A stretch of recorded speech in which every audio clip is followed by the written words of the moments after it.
Oke, selamat datang lagi di penyelaman mendalam kita. Hari ini, nih, kita bakal gali materi yang Anda kirim. Isinya cukup kuat ya, soal kenapa sih jaga privasi itu bisa jadi sumber kekuatan. Dan kenapa kalau terlalu banyak sharing itu malah bisa jadi, ya, kesalahan gitu. Betul, betul. Menarik ini.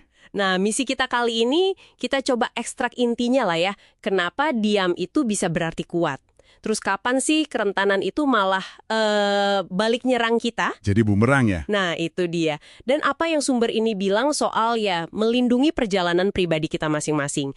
Mungkin Andi pernah juga kan ngerasa agak nyesal gitu habis cerita banyak. Sering itu, sering. Oke deh, yuk kita bongkar ini sama-sama. Boleh, boleh. Jadi poin pertama yang kayaknya cukup menonjol ya, itu soal risiko kalau kita kebanyakan berbagi.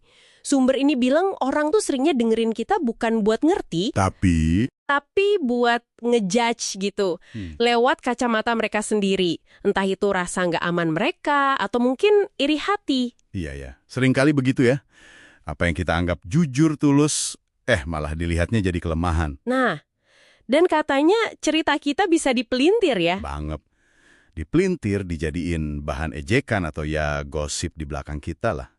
Dan yang menarik, sumber ini juga nekenin, penilaian itu seringnya bukan soal kita. Oh iya? Terus soal apa dong? Lebih ke gimana cerita kita itu bikin orang lain jadi ngerasa sesuatu tentang diri mereka sendiri, kayak perbandingan gitu loh. Jadi kayak kita ngasih cermin ke mereka ya. Dan ini dampaknya bisa panjang katanya. Gimana tuh? Ya, dampaknya bisa lumayan. Sumber ini bilang orang tuh cenderung ngebekuin kita di masa lalu, berdasarkan cerita lama yang kita bagi. Wah. Mereka jadi abai sama pertumbuhan kita yang sekarang. Dan yang lebih penting lagi, argumen utamanya tuh gini, kemajuan, mau itu soal penyembuhan, mimpi, atau target apapun itu, butuh privasi buat berkembang. Kayak benih gitu ya? Persis, kayak benih butuh gelapnya tanah buat tumbuh kuat. Kalau kita bagi terlalu awal, itu malah ngundang keraguan, tekanan dari luar. Atau malah kita jadi cepet puas ya? Bisa jadi, kepuasan palsu yang bikin kita nggak jadi ambil tindakan nyata. Nah, privasi ini ngasih kita semacam izin buat, ya, gagal dan coba lagi, tanpa dihakimi terus-terusan. Masuk akal banget sih ini. Dan ini nyambungnya ke soal kepercayaan ya. Sumber Anda bilang ini krusial banget. Banget. Kepercayaan itu bukan barang gratisan, harus didapetin. Lewat apa tuh? Ya, lewat konsistensi, integritas, kita lihat rekam jejak orang itu. Sumber ini juga ngasih warning loh, hati-hati sama orang yang kelihatannya suportif banget. Kenapa emang? Bisa jadi mereka cuma ngumpulin info aja. Buat apa?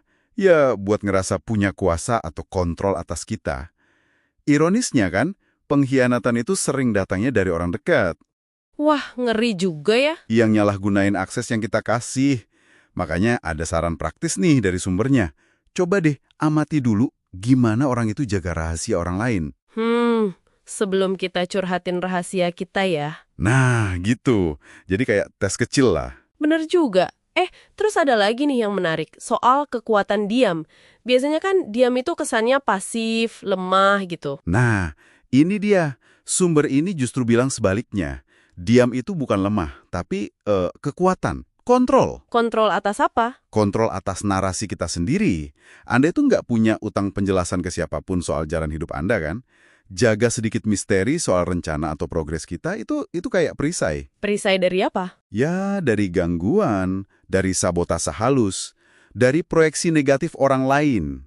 Ini bukan soal kita jadi orang yang nggak jujur atau nutup-nutupin ya. Tapi lebih ke... Lebih kebijaksanaan aja. Milih-milih. Siapa sih yang emang pantas dapat akses ke dunia batin kita? Siapa yang udah earn kepercayaan itu? Oke. Dan ini nyambung juga ke soal menghindari drama ya? Tadi disebut juga kan? Iya, nyambung banget. Sumber, ini ngaitin oversharing itu sama munculnya drama-drama nggak perlu. Salah paham lah, gosip, konflik.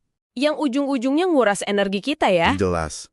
Privasi di sini jadi kayak filter, nyaring gitu. Biar masalah kecil nggak jadi meledak. Sekaligus jaga kedamaian sama reputasi kita juga. Dan lebih dari itu, privasi itu kan ngasih ruang buat kita refleksi diri. Jadi lebih tenang gitu mikirnya, tanpa ada berisik dari opini luar. Jadi bisa lebih kenal diri sendiri ya? Kurang lebih gitu. Mengasah kesadaran diri, kecerdasan emosional, itu butuh ketenangan.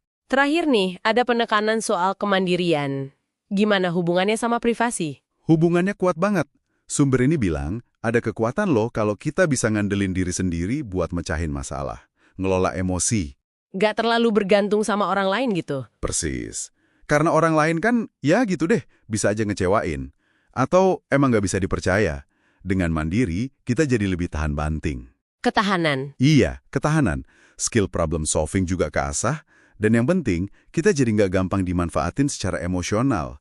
Jadi kalau dirangkum, sumber ini kayak mau bilang, Apa tuh? biarin aja kesuksesan yang jadi balas dendam terbaik, terus privasi itu kekuatan terbesar kita, dan kedamaian sejati itu datang pas kita udah nggak ngerasa perlu lagi jelasin diri ke semua orang. Ya, dalam juga ya kesimpulannya. Jadi, intinya buat Anda yang dengar ini, sumber yang kita bahas ini ngasih perspektif yang lumayan ya, beda lah ya, soal manfaat strategis dari privasi. Iya. Ini bukan soal jadi antisosial atau gimana, tapi lebih ke melindungi kedamaian kita, energi kita, dan ya itu tadi kekuatan kita. Dan yang menurut saya paling menarik ya, gimana sumber ini tuh nantang anggapan umum. Kan biasanya kita mikir terbuka itu selalu bagus, selalu positif. Iya kan?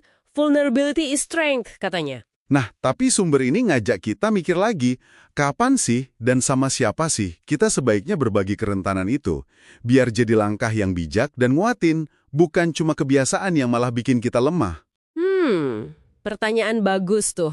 Jadi ini mungkin pertanyaan buat Anda renungkan juga ya setelah ini. Kalau benar kata sumber ini, privasi itu adalah bentuk kekuatan, kira-kira nih, di area mana dalam hidup Anda sekarang, Anda mungkin tanpa sadar lagi ngasih cuma-cuma kekuatan itu. Gara-gara terlalu banyak berbagi hal yang nggak perlu, coba direnungkan.